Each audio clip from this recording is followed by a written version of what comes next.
Asal-usulnya Wairebo, kami berasal dari Minangkabau.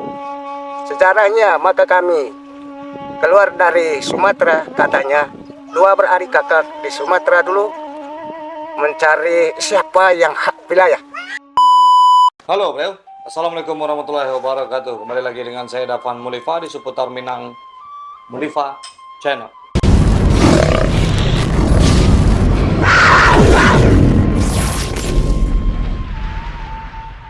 Kita akan membahas tentang Nusa Tenggara Timur. Di daerah Flores ada jejak nenek moyang Minangkabau. Ini dia, jejak Minangkabau yang berada di Flores. Tahukah Anda, ada sebuah negeri di Pulau Flores sana, Nusa Tenggara Timur tepatnya, yang bernama Desa Wairebo. Ternyata nenek moyang mereka ini berasal dari Minangkabau di Sumatera Barat. Yang mana Minangkabau ini tentu jaraknya sangat jauh dari desa ini. Jadi bagaimana ceritanya? Pasti penasaran. Oke, kita lanjut. Jadi Indonesia ini memang memiliki kekayaan alam yang mempesona, baik itu di lautan maupun di daratan. Mungkin saja Sanak sudah tahu 77% wilayah Indonesia ini adalah perairan laut. Sehingga seringkali disebut sebagai negara maritim, dan itu bisa dilihat dengan banyaknya gugusan pulau dari timur hingga barat. Namun kekayaan Indonesia tentu saja tidak hanya bagian laut saja ya kan, tetapi juga di daratan. Di setiap pulaunya memiliki pesonanya sendiri, baik itu berupa hutan nan hijau sampai hamparan dataran tinggi di pegunungan. Khusus untuk kekayaan alam dataran tinggi di Indonesia, biasanya tempat ini menjadi sorotan oleh banyak orang, terutama bagi mereka yang ingin melancong atau berpariwisata ya. Pemandangan alam yang kaya dan sejuknya udara menjadi pelepas penat yang sempurna ketika kita mengunjunginya.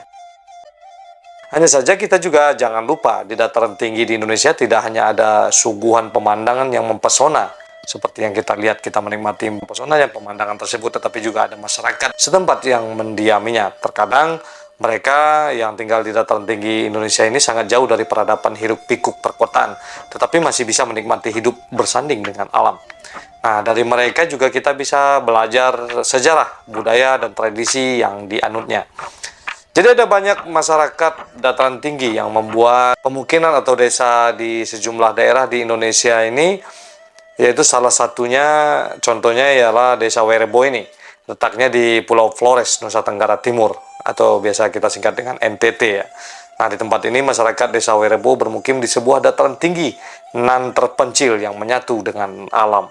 Jadi sejumlah fakta menarik tersimpan di Desa Wairebo ini. Salah satunya yaitu yang mana usianya ini sudah ribuan tahun. Nah, Wairebo terletak di Kampung Saterlenda, Kecamatan Satarmese Barat, Kabupaten Manggarai, Provinsi Nusa Tenggara Timur. Desa ini berada pada ketinggian 1.100 meter di atas permukaan laut. Berarti ini sepertinya agak sejajar dengan Puncak Lawang ya, yang berada di Agam, Sumatera Barat. Sehingga juga dia berhawa dingin. Banyak juga orang menyebutnya sebagai negeri di awan. Masyarakat Wairebo meyakini bahwa pendiri kampung mereka ini ialah Mpo Maro. Nah, siapakah Mpo Maro ini? Jadi menurut tradisi lisan, usia Wairebo ini saat ini sekitar 1080 tahun. Ini berdasarkan perhitungan generasi saat ini ya, yang sudah memasuki urutan ke-18, dengan masing-masing generasi berusia maksimal 60 tahun. Menurut masyarakat setempat seperti itu. Nah, walaupun Wairebo adalah perkampungan di Manggarai Barat, Nusa Tenggara Timur, tapi rupanya warga desanya ini mengklaim bahwa mereka adalah keturunan dari Minangkabau, Sumatera Barat. Asal-usulnya Wairebo, kami berasal dari Minangkabau. Sejarahnya maka kami keluar dari Sumatera, katanya dua beradik kakak di Sumatera dulu mencari siapa yang hak wilayah. Itu berawal dari ribuan tahun yang lalu. Leluhur mereka ini melakukan penjelajahan dengan perahu yang dipimpin oleh Mpo Naro dan saudaranya yang bernama Bimbang. Mereka berlabuh di Nangapaang, namanya, sebelah timur dari Ruteng ya. Ia kemudian melanjutkan perjalanannya ke arah utara hingga sampai di Waraloka. Nah, dari Waraloka lalu Mpo Maro dan keluarganya ini tiba di wilayah Golopando namanya, yang kelak berganti nama menjadi Wairebo. Konon kabarnya Mpo Maro mendapatkan ilham dari tidurnya untuk pindah ke daerah timur dan memberikan nama daerah tersebut menjadi Wairebo.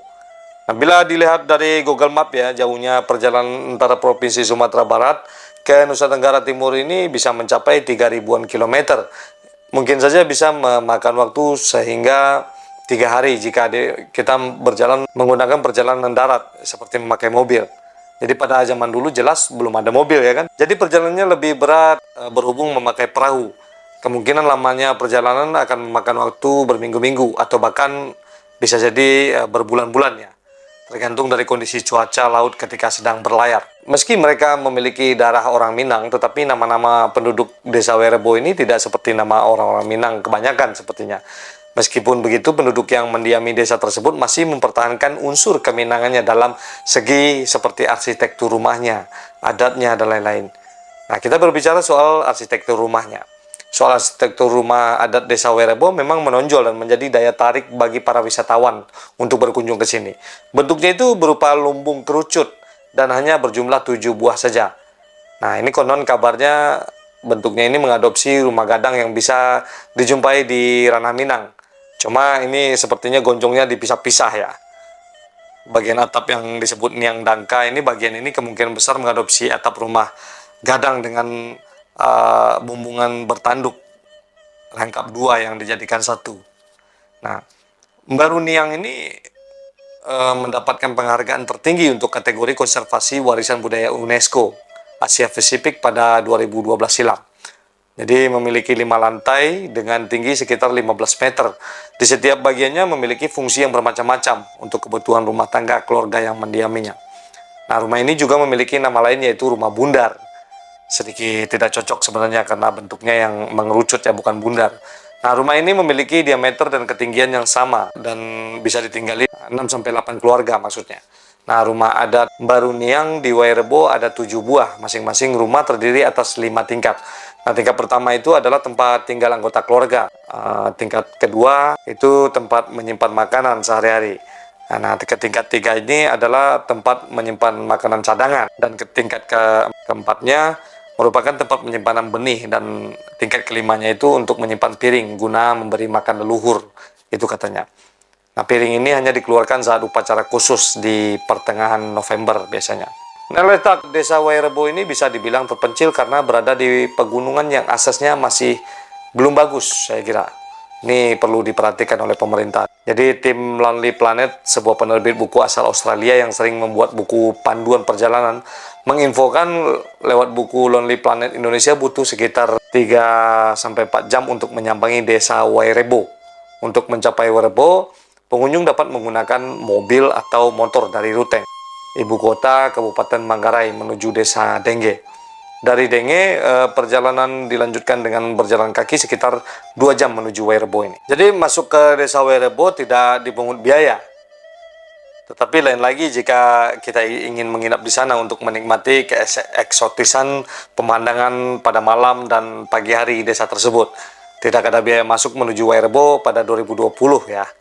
Nah, pengunjung hanya membayar biaya penginapan saja sekitar 325.000 per malam. Yang terpenting itu kalau kita berkunjung ke sana, siapkan baterai cadangan dan buku anak. Nah, gunanya buat apa? Baterai cadangan itu gunanya untuk perangkat elektronik yang dibawa.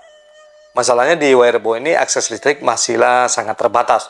Listrik ada pukul 6 sore saja sampai 10 malam. Waktu Indonesia Timur ya. Nah, ketika ditanya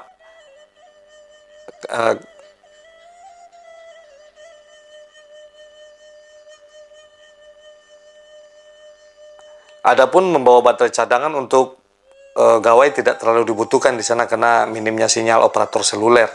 Lagi pula jauh-jauh ke Werebo ada baiknya berinteraksi dengan penduduk setempat.